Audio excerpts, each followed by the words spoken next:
Olá, estudante do 4º ano do Ensino Fundamental. Sou professora Mônica Couto, professora de Geografia. Então, vamos continuar ao longo do 2º ciclo aprendendo mais temas da geografia que serão muito importantes para você compreender um pouco mais o país onde vive, o Brasil. Então, na aula de hoje, nós vamos falar sobre migrações de pessoas no Brasil. Se você se lembra, a gente já conversou um pouco como o nosso território foi formado, a gente já conversou um pouco sobre as nossas heranças culturais. Então, hoje a gente vai conversar sobre como é que está essa população. Essa população foi sempre a mesma? Chegaram imigrantes aqui? A gente sabe que sim, mas saem brasileiros daqui? Então, vamos conversar um pouco sobre isso. Na aula de hoje, então, vamos juntos descrever o que é migração. Que conceito é esse? Nós vamos reconhecer que as pessoas podem deixar o lugar onde nasceram e ir em busca de outros lugares. E nós vamos perceber também e tentar compreender quais são os motivos que fazem com que, então, uma pessoa nascida em um determinado lugar tenha o desejo ou a necessidade de abandonar esse lugar e buscar outros lugares. Então, você deve estar aí se perguntando: as pessoas sempre moram no lugar onde nasceram? E aí eu te dou um tempinho para você pensar na sua família. Pensa aí na sua família, todas as pessoas, principalmente os avós, os tios, pai, mãe, eles moram na mesma cidade que eles nasceram? E aí, para a gente refletir, eu trouxe um trechinho de uma música de Chico Buarque que chama Para Todos. E nessa música ele diz: o meu pai era paulista, meu avô pernambucano, o meu bisavô mineiro, meu tataravô baiano. E aí, só para você ter ideia de que estados são esses no mapa do Brasil, eu trouxe para você destacado com o nome, então, esses estados que o Chico Buarque destaca, então, nesse trecho da música. Se a gente fizer uma análise bem rapidinha desse trecho, dá a entender que a família dele é uma família que mudou de lugar. A gente não sabe ao certo onde é que essa família hoje está residindo, mas a gente percebe uma diversidade aí. Olha, o pai é paulista, o avô pernambucano, o bisavô mineiro e o tataravô baiano. Então, há uma diversidade de lugares aí dentro dessa família do autor, né? Afinal, como então ocorrem as migrações? Por que então que essa população se desloca entre diferentes lugares? A migração, então, ela ocorre quando uma pessoa ou um grupo de pessoas deixa o seu lugar de origem para fixar residência em um outro lugar. E aí, a gente pode dizer alguns tipos de migração. A gente pode dizer da migração do campo para a cidade, que é essa migração quando uma família, por exemplo, deixa o espaço rural, ou seja, o campo, e migra para a cidade.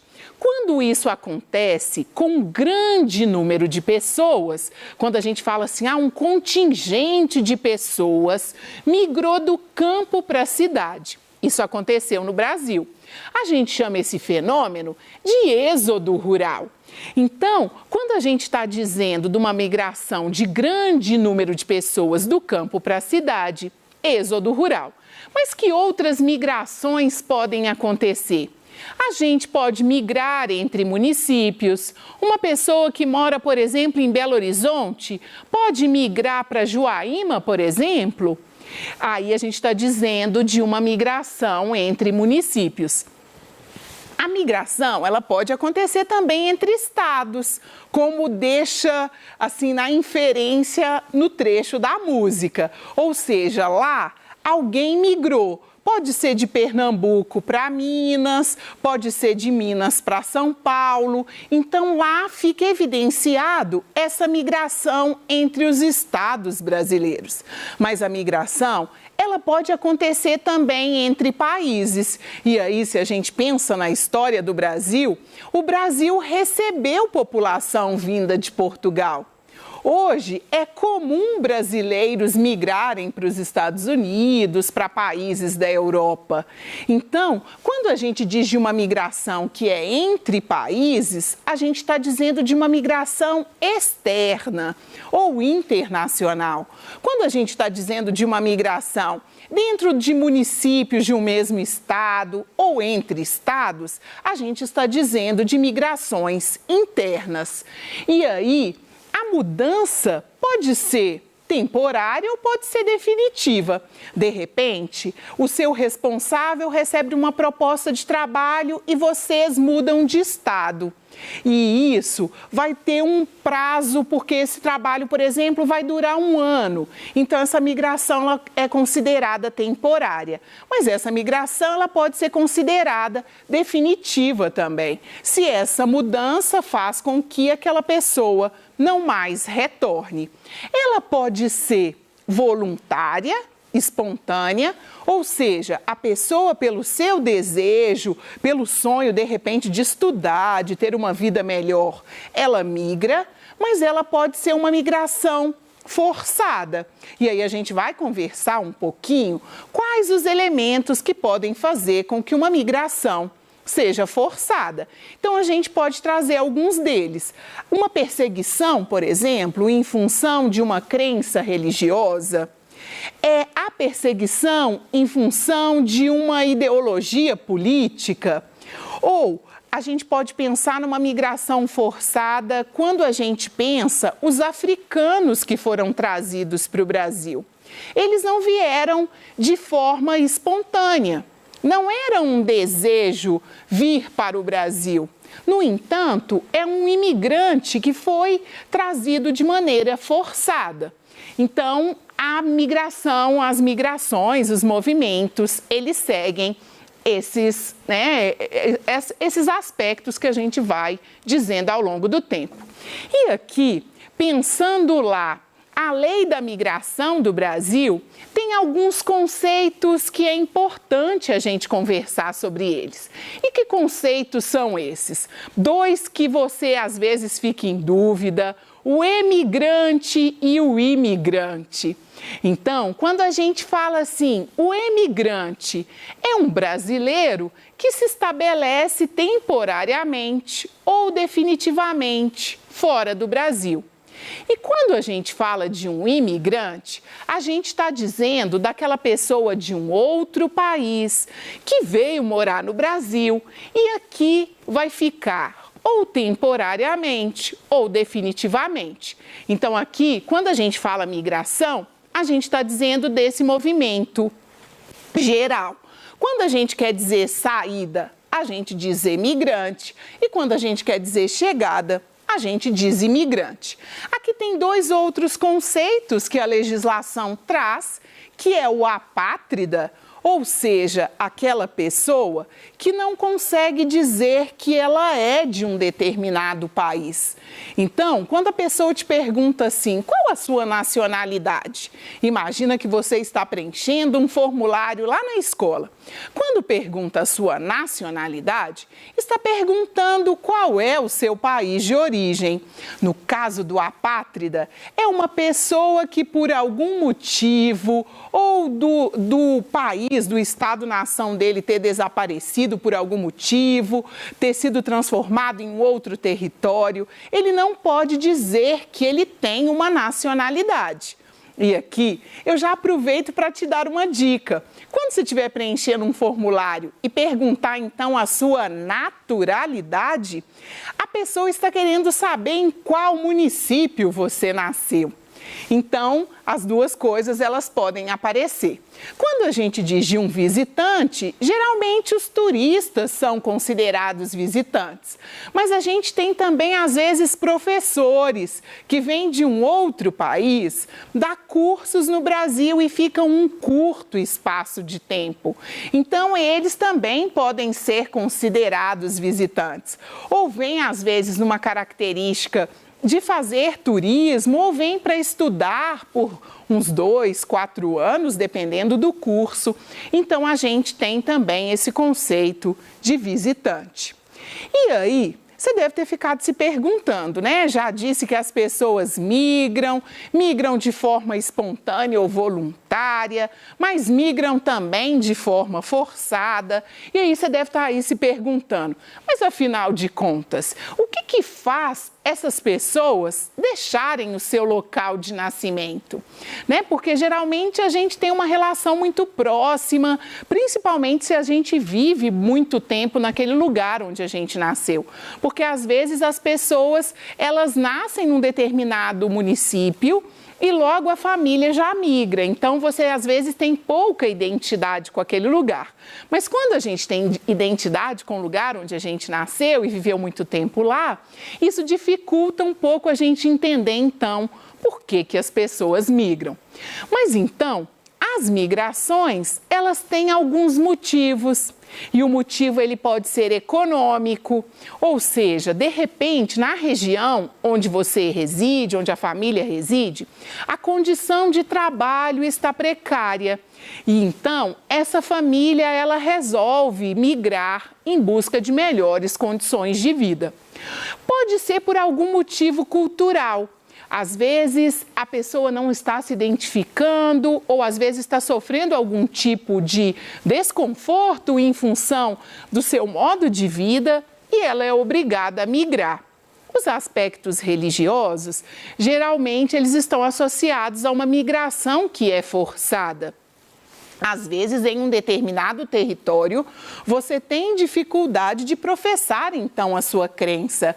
A gente pode pensar um pouco naquela região do Oriente Médio, né? Onde árabes e judeus, eles têm essa dificuldade, às vezes, de convivência e, por muitas vezes, grupos foram expropriados, ou seja, foram obrigados a sair do seu território. Existem os aspectos políticos, se a gente pensa na história do Brasil, né? No período da ditadura, por exemplo, algumas pessoas foram obrigadas a saírem do Brasil. É o que a gente chama das pessoas serem exiladas. Então, algumas relações políticas, às vezes de ocupação de um determinado território, faz com que as pessoas migrem. Mas aspectos naturais também favorecem as migrações. E aí, se a gente pensa no Brasil, o Nordeste brasileiro vai ser um exemplo disso. A população que vive no sertão, muitas das vezes ela caminha para a região Sudeste em busca de melhores condições de vida. E o fator principal é a seca, porque às vezes a pessoa é um agricultor, um pequeno agricultor, e devido às condições de seca, eles são obrigados a migrar. Os terremotos, as enchentes, essas grandes catástrofes naturais, tsunamis. Se a gente pensa o Haiti, por exemplo, o Haiti foi assolado por terremoto e grande parte da população haitiana migrou. A gente vai observar que no Brasil, né, recebemos muitos haitianos, em função, então, de um fenômeno natural, uma catástrofe natural, como os terremotos. E você deve estar aí se perguntando, como é que aconteceu essas migrações no Brasil ao longo da nossa história? E aí, aqui, eu retomo com você conceitos que a gente já conversou. O Brasil, então, a história do Brasil, ela se faz a partir do achamento do nosso país, né? Vamos dizer achamento, porque aqui já viviam os indígenas, então nós não vamos dizer de descobrimento, né? aqui já vivia um povo. Então, a partir do momento que esse colonizador ele chega no Brasil, começam então a intensificar esses movimentos migratórios. E aí a gente vai ter a chegada de um grande contingente de imigrantes, ou seja, pessoas que vieram de outros países do mundo ocupar o território então que vai se formar e se constituir enquanto Brasil. E aqui a gente pode dizer de alguns desses povos. A gente pode dizer dos africanos, que já salientamos que foram trazidos não de forma espontânea, mas de forma forçada. Vamos dizer dos europeus, principalmente portugueses, os colonizadores do nosso país, mas também os italianos, que conversamos um pouco das suas influências, inclusive em Minas, né? Os alemães. E os asiáticos, né? Vai ter o contexto da vinda de grandes contingentes de japoneses para o Brasil, se a gente quer dar ênfase aos asiáticos. E hoje vem os chineses, né? A gente vai observar aqui que a população chinesa no Brasil, ela também é bastante significativa. Aqui é um mapa, só para você ter ideia, e esse mapa está dando ênfase ao estado de São Paulo, e aí as bolinhas aqui, elas representam, as vermelhas, elas estão representando a população que vem da região Nordeste para o estado de São Paulo, para a região Sudeste. Tem algumas capitais do Norte também, de onde vem população para São Paulo, do Sul. Então, dá para perceber que São Paulo é uma cidade importante, é a megalópole brasileira, né? É uma grande metrópole, é a nossa metrópole nacional. Então, acaba atraindo essas pessoas, muito em função do estudo e da busca por melhores condições de vida. E aí você deve estar se perguntando, mas os brasileiros, eles estão aqui? Como é que está isso atualmente? Então, primeiro, a gente conversa sobre a questão. As migrações, elas mudaram um pouco no Brasil, né? Mas o país vem em busca, as pessoas migram em busca de trabalho. E aqui a gente tem a atração, o Brasil enquanto um país que atrai. Aqui a gente vai observar que a maioria dos países hoje que são atraídos para o nosso, são os nossos vizinhos aqui da América do Sul. E aí eu chamo a sua atenção para a China, né, que é um valor, uma quantidade significativa de brasileiros, de chineses no Brasil. Aqui, se a gente tivesse pego dados, por exemplo, de 2019, teríamos um volume muito grande de venezuelanos, porque devido à crise lá do petróleo na Venezuela, muitos venezuelanos estão migrando para o Brasil. Mas como o nosso gráfico pega o intervalo de 2000 a 2016, eles ainda não aparecem. Olha os haitianos aí em função do terremoto, o volume de haitianos que vieram para o Brasil entre 2000 e 2016. E no exterior? Ou seja, e as migrações externas? Onde estão os brasileiros? E aí eu chamo a sua atenção. A maioria dos brasileiros, somos mais de 3 milhões de brasileiros fora do Brasil. Esse dado é de 2013, né, do Itamaraty. E aqui a gente chama a atenção para a América do Norte, especial para os Estados Unidos. É significativo o número de brasileiros na Europa, mas também estamos por aí na América do Sul, na Argentina, né? Fazemos fronteira com quase todos os países, com exceção de Equador e Chile. E aí agora eu deixo uma tarefa para você. Eu gostaria que você conversasse aí na sua casa com seus familiares e tentasse descobrir de onde eles vieram, se é que isso aconteceu, né? Se é que eles não residem no lugar onde nasceram. E depois, registre essas suas descobertas para quando do retorno, você na sua sala conseguir compartilhar com seus colegas e descobrir então de onde vem a população do seu município. Quem sabe seus pais e familiares não vieram dos mesmos municípios que os outros colegas, ou vieram de repente até de outros países. Então fica aí essa dica. E terminando a nossa aula, para você refletir comigo e pensar aí o que a gente conseguiu aprender, a gente aprendeu que a migração é esse movimento da população entre os lugares. Essa migração ela pode ser interna, quando ela acontece entre municípios ou entre os estados de um mesmo país, e aí pensando o Brasil, mas essa migração pode ser externa, quando esse brasileiro migra para outros países ou quando o nosso país recebe imigrantes. A gente viu que a migração ela pode ser motivada por aspectos econômicos, políticos, culturais, religiosos e naturais. E a gente viu que no Brasil as migrações sempre fizeram parte da nossa história e continuam fazendo. Então, aproveite o tempo, né? Fique em casa, cuide da saúde, cuide da família, não é hora de migrar e até a próxima aula.